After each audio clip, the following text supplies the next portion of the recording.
Hello, lovely people of this pitiful ghetto ass planet we call Earth. How are you doing today? Love that. Great. This video is going to be different from all the other ones I have on my channel, but it's going to tie in with the scary aspect of my channel. True story. So, that's kind of scary, It includes murder, children, women. So this is a trigger warning, a big disclaimer. If you can't, if you're not into that not conspiracy, like, yeah, don't continue watching because it's very triggering and very gruesome. But like, let's get into the video. Disclaimer, I can't read and I'll be reading. Just putting that out there. But anyways, the first on the list is the Black Dahlia. Elizabeth was found brutally murdered and mutilated in Los Angeles Park on January 15, 1947. Her murder has been one of the most famous unsolved murders in America's history. A local woman was walking with her 3-year-old daughter when she thought she spotted a dismembered mannequin. To her horror, she then realized it was the body of a woman who had been cut in half at the waist. She had been dead for about 10 hours and her body had been cleaned by her killer. Her face had been cut from the corners of her mouth to her ears. She had been cut on her thighs and breasts, and there were pieces of her flesh completely missing. The killer even posed her corpse. There's pictures of her crime easily found online, but I suggest you don't. That video got cut off, but like as I was saying, if you want to sleep tonight, I suggest that you don't look for it. Anyways, an LA reporter called Elizabeth's mother and lied to her, saying that Elizabeth had won a beauty contest so he could get as much detail about Elizabeth as possible. After he had gotten everything he wanted, he brought the news to her that her daughter was in fact dead. Elizabeth was an aspiring actress that had recently moved to California where her father resided. She acquired the name Black Dahlia after her death. It may have come from the 1946 murder mystery, The Blue Dahlia. Second on the list, we have a child here, so trigger warning. If you're still here, by the way, if you're still here, smash that like button, and if you're new, subscribe. I'm sorry. Anyways, at midnight on April 15, 1985, Paula died in her mother's bed, fighting for air against a man who she thought she could trust. Paula was described as extremely trusting. Her mother said that she would try to hold hands of strangers, and when her mother said she shouldn't, Paula replied, "Why, mommy? Jesus loves everybody. Why can't I?" Damn. Paula had called her killer a close family friend, Uncle Bill. Paula's killer, Billy Ray Eyrick, was a babysitter on the night of her death. Paula's mother, Kathy, headed out to work at 10 p.m. and left her children in the care of Billy. At midnight, Billy called Kathy, claiming that he couldn't wake Paula up. When Kathy arrived at her home, she found Paula unconscious on the living room floor in a pool of her own blood. She was pronounced dead at the hospital. Her autopsy revealed that she had severe tearing vaginally and rectally. This confirmed that Billy raped 7-year-old Paula. She had also suffered blunt force trauma to her head. On August 9, 2018, Billy Eyrick was executed by lethal injection.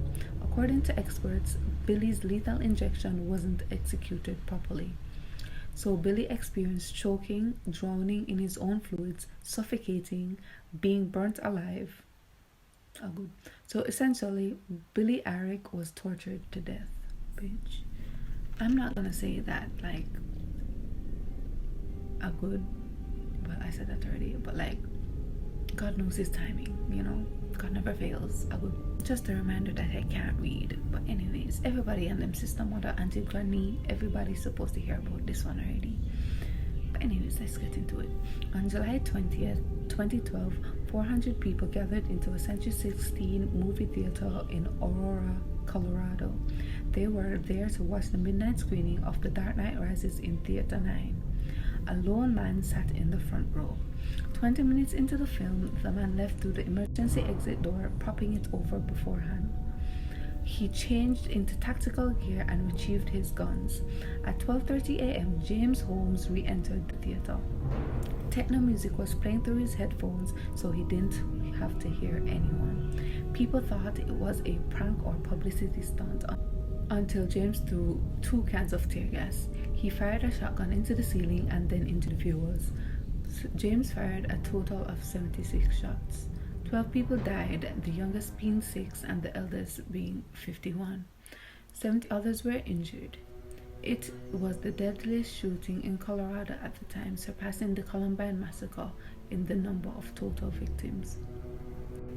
The police arrived within 90 seconds of the first call. A police officer arrested James, who was beside his car and had been mistaken for another police officer at first. In his apartment, they found 30 homemade grenades wired to a control box with 30 gallons of gasoline. A Batman mask was also found inside. James received 12 life sentences without the possibility of parole. Next, number 5, we have a Planned Parenthood shooting. On November 27, 2015, a radical anti-abortionist man opened fire inside a Planned Parenthood clinic in Colorado Springs. At 11:30, police responded to the scene. The domestic terrorist was reportedly armed with a long gun that was later identified as a semi-automatic rifle and he was wearing a hunting gear. One witness described him as having a stone-cold face as he fired at a man crawling in the parking lot into the clinic. As authorities walked up, the man shot at them. He hit several officers, killed one, Garrett Swaisley. A 5-hour standoff with police followed the event. He killed 3 people and injured 9 more. Carrie Stewart was only 29 and ran back to the clinic to warn others after being shot. A witness said he had holes in his chest. Jennifer Makarski was only 35, accompanying a friend to the clinic. Right place on time. Robert Lewis had targeted Planned Parenthood before his shooting. He would usually put glues on the locks and had a history of violent behavior. Robert wrote on a marijuana forum, and I quote, turn to Jesus or burn in hell. Oh my Lord. During Robert's trial, he interrupted the court, frequently yelling, I am guilty, there's no trial. I am a warrior for the babies. Nigga, what? Number 6 on the list, we have the Woodburn family murder. So, on January 19, 2020, police received a call from Pamela Bremer at a rural home in southern Oregon. On the call, Pamela told the dispatcher, I have got the baby. Nobody's touching the baby. She told the dispatcher that her son had broken somebody's neck and that she needed somebody now. 5 minutes later, Mark Gago, her son, threw a knife at her. She was still holding the baby. Police didn't enter the house until an hour after the call was made. When they finally went in, they found 64-year-old Pamela and 9-month-old Olivia Gago brutally murdered. Mark had also murdered his stepfather, 66-year-old Jerry Bremer, and his girlfriend, 31-year-old Shayna Switzer. Police said they found Shayna dead with a bloody shovel at her feet. Pamela and baby Olivia were on the floor nearby with massive head trauma. They walked down a dark hallway and to an overturned wheelchair and the headless body of Jerry Bremer. One officer told detectives that it looks like somebody had a blower with like red paint and just coated the walls. There was a glimmer of hope when they heard a voice of an 8-year-old girl.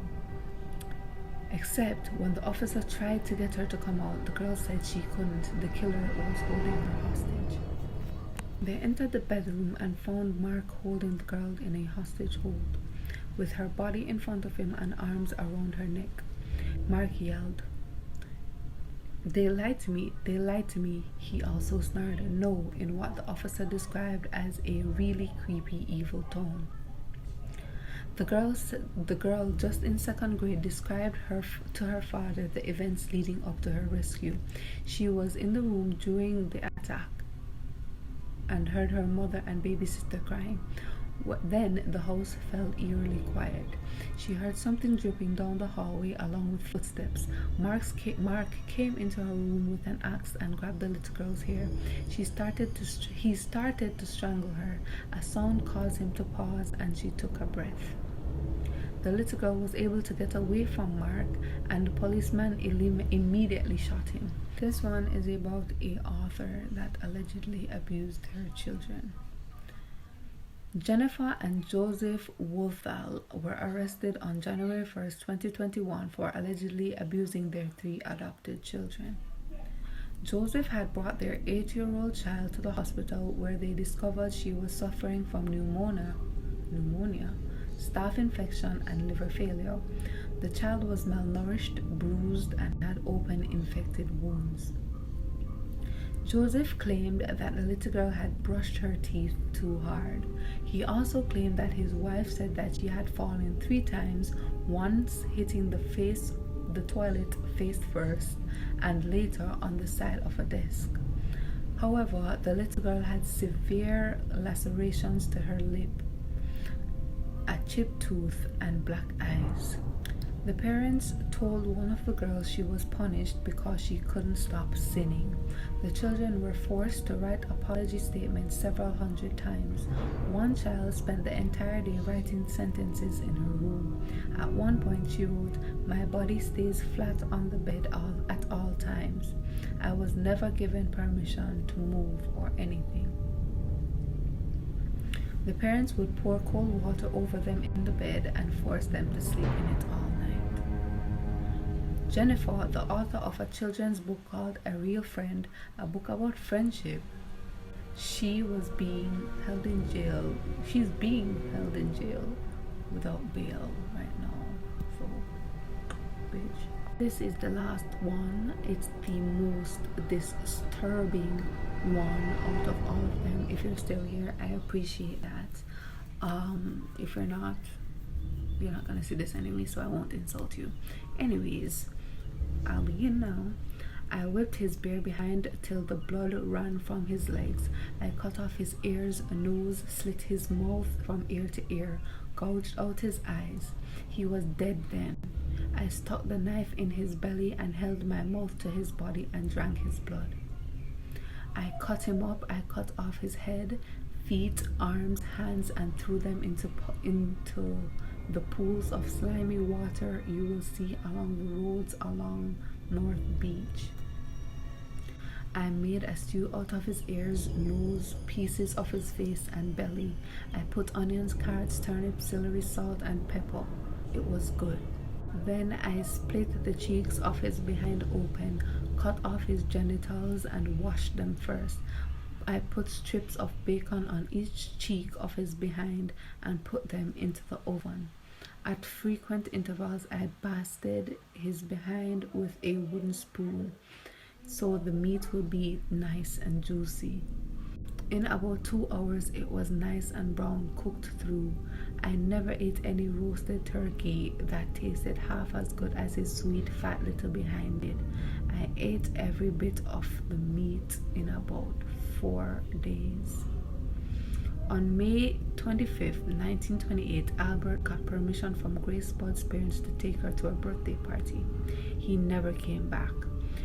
The kidnapped was blamed on another man who spent 108 days in jail. 7 years later, Albert wrote a letter to Grace's parents.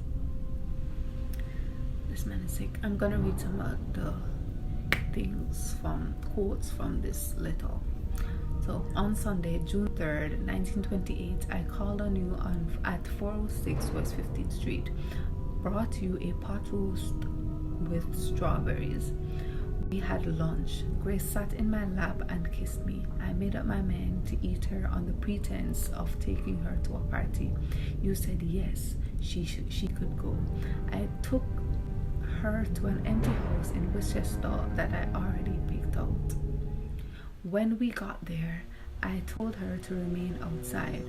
She picked wildflowers and I went upstairs and stripped all my clothes off. I knew if I did not, I would get blood all over my clothes.